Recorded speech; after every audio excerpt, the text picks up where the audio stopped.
Excellent. And just on a practical level, in the sort of the cricketing environment, how have you been able to use psychology? Are there any particular things that have helped you when playing, Robbie? Yeah, so I mean, I suppose you use it all the time. It's such a challenging game mentally, especially as a batsman. And so, yeah, it's something that, as I said before, is growing more and more in the game. The use of psychologists is growing, and I think it's such an important factor that can be used even more than it is now. How do I use it?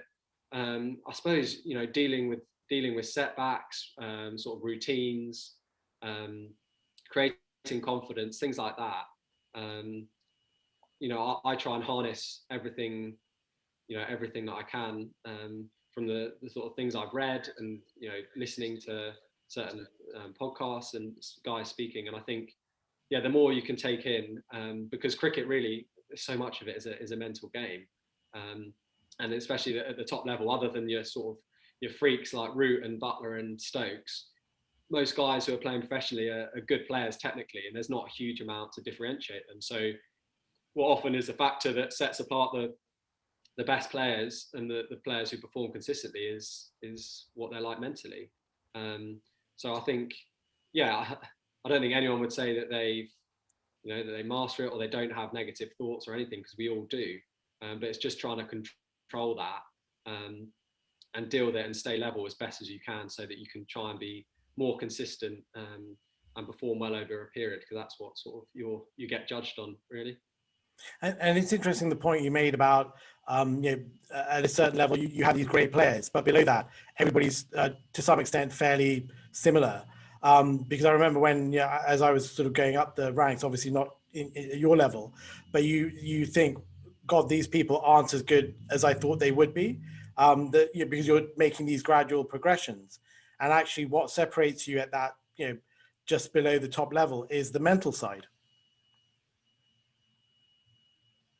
Definitely, definitely, and it's so important. You see, we talked about Alistair Cook, and people would say that he's not, the most gifted natural player to have ever, graced the field, but he's got powers of concentration. He's got, toughness that would probably beyond nearly everyone who's played, and that's why he was so good for such a long period. And you see him in the nets, and he'll be hitting them for him. He'll be hitting them horribly, and he'll be skewing them and playing and missing and getting out, and he'll just have this persona and sort of calm that not many other people can replicate.